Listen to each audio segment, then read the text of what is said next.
আজ শহীদ বুদ্ধিজীবী দিবস। শিশু কিশোর থেকে শুরু করে বয়োজ্যেষ্ঠ সকলের পদচারণায় মুখরিত ছিল মিরপুরের শহীদ বুদ্ধিজীবী স্মৃতিসৌধ। 1971 সালের 10ই ডিসেম্বর থেকে শুরু করে 14ই ডিসেম্বর পর্যন্ত পাকিস্তানি বাহিনীরা হত্যা করে প্রথম শ্রেণীর সকল বুদ্ধিজীবীদের। বিস্তারিত দেখুন তামিম আহমেদ বিন্তুর প্রতিবেদনে। চারদিকে শত শত মানুষের ভিড়, সকলের হাতে কম বেশি পুষ্পস্তবক। এসেছেন জাতির শ্রেষ্ঠ সন্তানদের শ্রদ্ধা জানাতে। দেশকে মেধাশূন্য করার লক্ষ্যে পাকিস্তানি হানাদার বাহিনী আজকের এই দিনে হত্যা করে লেখক, সাহিত্যিক, সাংবাদিক, গবেষক সহ দেশের আরও মেধাবী গণ্যমান্য ব্যক্তিবর্গদের। সকালে বুদ্ধিজীবী স্মৃতিসৌধে পুষ্পস্তবক অর্পণ করেন রাষ্ট্রপতি মোহাম্মদ শাহাবুদ্দিন এবং অন্তর্বর্তীকালীন সরকারের প্রধান উপদেষ্টা ডক্টর মোহাম্মদ ইউনুস।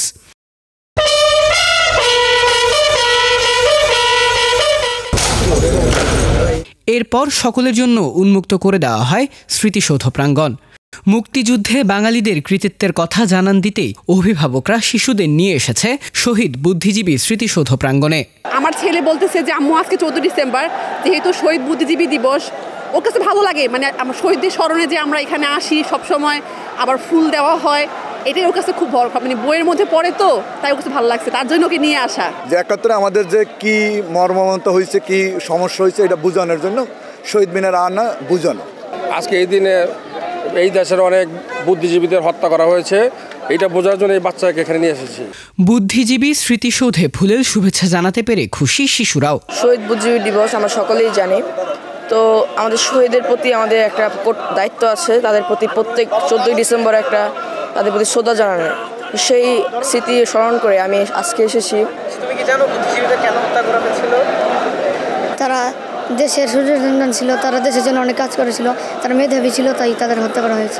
দেশের বিভিন্ন প্রান্তের স্কুল কলেজ থেকেও শিশু কিশোররা এসেছে শহীদদের স্মরণে। তারা যখন 14 ডিসেম্বর এখানে ফুল দিবে, তাদেরকে আমরা শিখিয়ে দেই যে এই দিনে আমাদের দেশের অনেক জ্ঞানী গুণী শহীদ বুদ্ধিজীবী, শিল্পী, সাহিত্যিক, কবি পশ্চিম পাকিস্তানি হানাদার বাহিনীরা হত্যা করেছিল। তো এই দিনে ফুল দেওয়ার মাধ্যমে তারা তাদেরকে স্মরণ করবে, তাদেরকে মনে রাখবে এবং তাদেরকে শ্রদ্ধা করবে। বীরদের রক্ত যেন বিফলে না যায় সেই দিকে দৃষ্টি দিতে হবে আমাদের নতুন প্রজন্মকেই।